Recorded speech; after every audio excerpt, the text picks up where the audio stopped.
Na segunda carta de Paulo aos Tessalonicenses, no capítulo número 2, que diz assim: Irmãos, no que diz respeito à vinda de nosso Senhor Jesus Cristo e à nossa reunião com Ele, nós vos exortamos a que não vos demovais da vossa mente com facilidade, nem vos perturbeis, quer por espírito, quer por palavra, quer por epístola, como se procedesse de nós, supondo tenha chegado o dia do Senhor.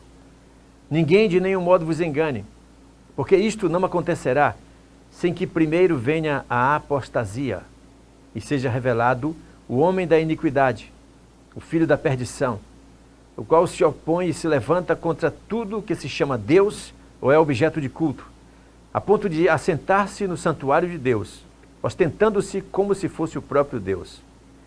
Não vos recordais de que ainda convosco eu costumava dizer-vos estas coisas? E agora sabeis o que o detém, para que ele seja revelado somente em ocasião própria. Com efeito, o mistério da iniquidade já opera e aguarda somente que seja afastado aquele que agora o detém. Então será de fato revelado o iníquo, a quem o Senhor Jesus matará com o sopro de sua boca e o destruirá pela manifestação da sua vinda.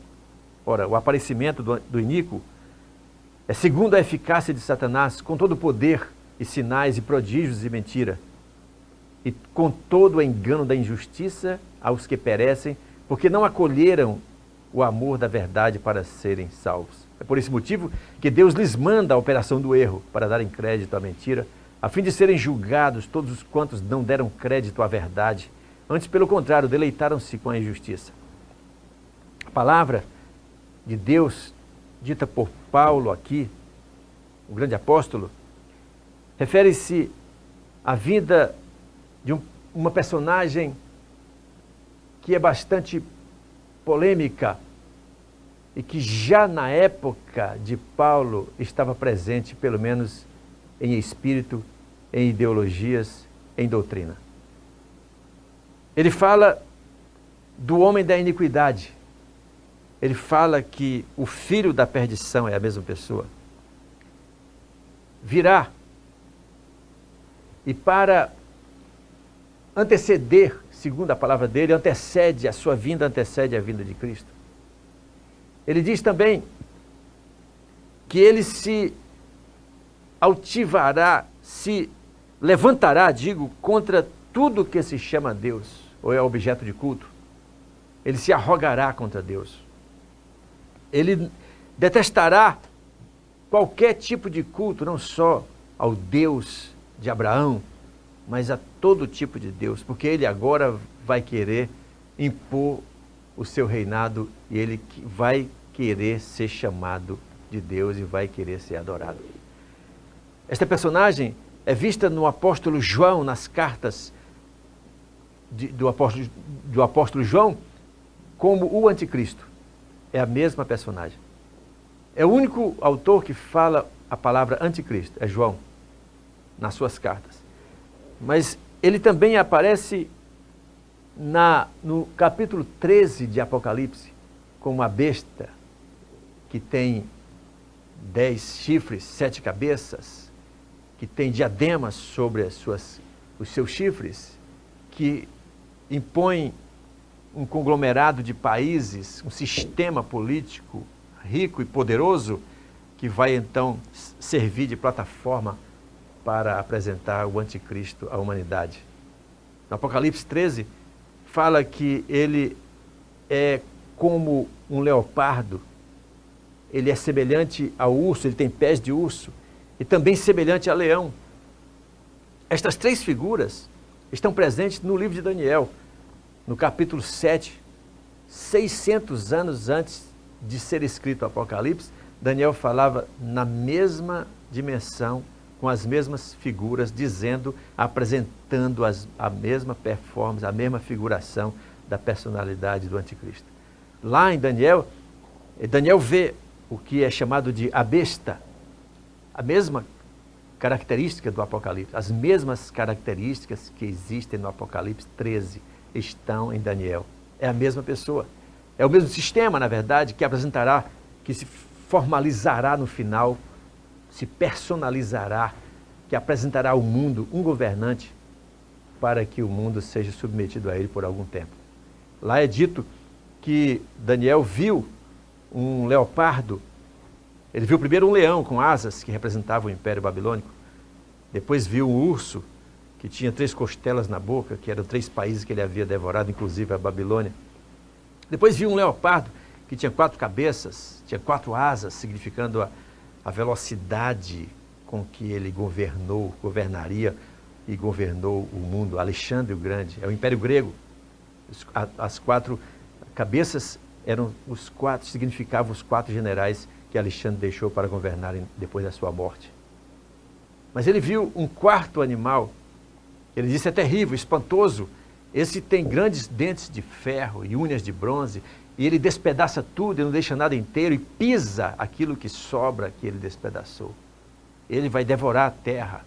Então é esta entidade de que fala Daniel, que também aparece com as mesmas características em Apocalipse. Só que no livro capítulo 13 de Apocalipse, ele apresenta, não separadamente, leão, leopardo e urso, ele apresenta uma só entidade, com as características daqueles animais que eram vistos separadamente no livro de Daniel, capítulo número 7. Aqui, Paulo está falando da mesma pessoa.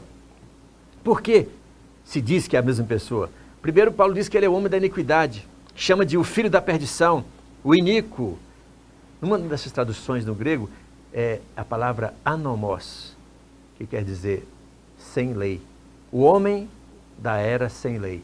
O anticristo vai inaugurar uma época em que os tempos, e os costumes, e os tabus, e as culturas serão modificados, diz a Bíblia. O próprio livro de Daniel diz: ele mudará os tempos e as épocas, mudará as leis. Nós estamos vivendo esses dias. Nós estamos na iminência de termos um governo que proponha, que imponha, esses valores contrários todos à palavra de Deus. Nós vivemos a época em que as pessoas, nunca foi assim, em que todo mundo quer uma época em que não haja leis. Leis para quê?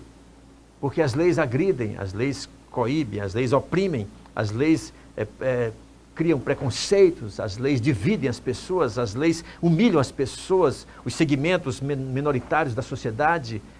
Então, uma sociedade sem lei é melhor. Assim será o governo do anticristo. É dito também que ele se arrogará, já disse, contra Deus, porque ele virá como uma divindade, ele virá incorporado, Satanás incorporará nele e fazer dele um Deus. Ele se ostentará, a ponto de querer se assentar-se no lugar de Deus. Ou seja, na posição que existe no universo, que somente Deus ocupa, que é a de decidir as coisas, que somente Ele decide, e ninguém mais existe na competência de se igualar com Ele para fazer as mesmas coisas. Pois é esse lugar, essa posição de decidir, de fazer, de promover, de derrubar, de construir, de revolucionar, de transformar, de criar. Ele quererá se assentar neste lugar. Ele vai querer assumir este lugar. E ele vai exigir adoração. Nos 3 textos, Daniel capítulo 7, 2 Tessalonicenses capítulo 2, que eu acabo de ler, e Apocalipse 13, o anticristo exige adoração a si próprio. Ele exigirá ser adorado. Esta é a grande mudança da sociedade. Nós estamos caminhando para isso. Já existem igrejas de Satanás, pessoas adorando a Satanás abertamente, comumente, simplesmente adorando a Satanás. Essas igrejas já existem. Agora haverá um governo mundial que determinará um dia que quem quer que seja que não o adore, será proibido de comprar, de vender, de negociar, de transacionar economicamente. Será isolado. Um dia, os remidos de Deus, os salvos, os eleitos, os crentes, os fiéis, que serão um dia trasladados para o reino celestial, eles nunca poderão aceitar o domínio total do anticristo. Não é que eles não vão querer Até por um momento, diz a Bíblia, possivelmente poderiam ser enganados se durasse mais tempo esta perseguição, esta opressão que virá sobre a humanidade. Mas eles não jamais serão colhidos pelo governo do anticristo, serão dominados, porque os crentes em Cristo Jesus têm o governo, o reino de Deus dentro de si. O reino de Deus está dentro de vós, disse Jesus. Nós obedecemos a um governo mundial, eterno, totalmente diferente de todos os governos que já houve e haverá ainda. Nós esperamos o Senhor Jesus.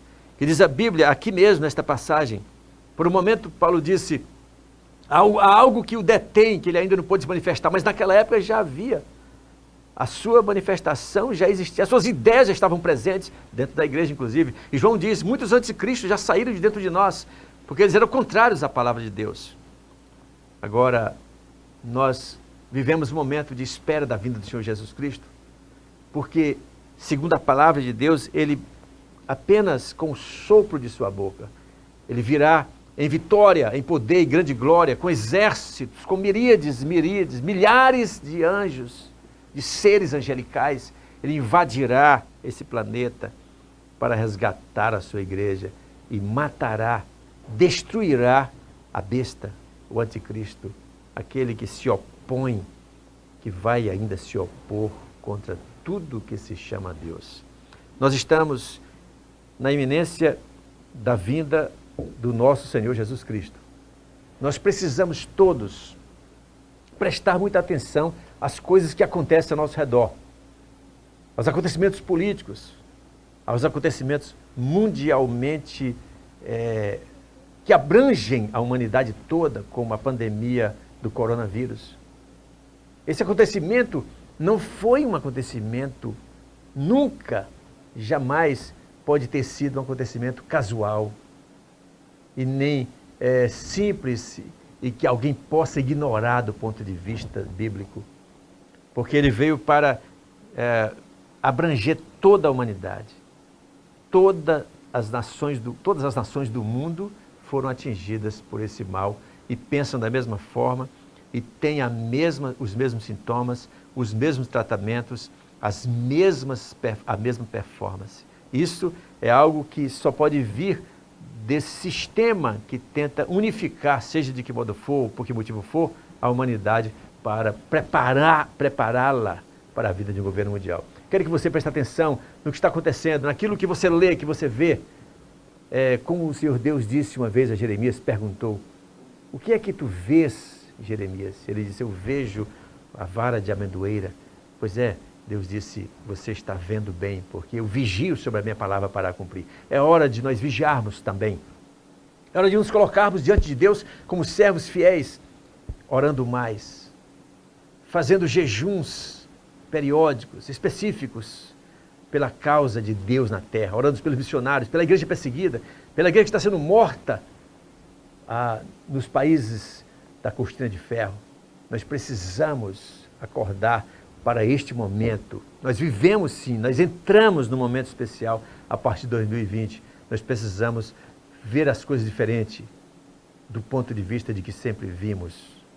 Eu quero pedir a bênção de Deus para você, para que Ele alerte a você, a sua família, para que você seja capaz de criar uma fogueira na sua casa, faça um culto, faça aquecer o coração da sua família com a palavra de Deus e com a oração.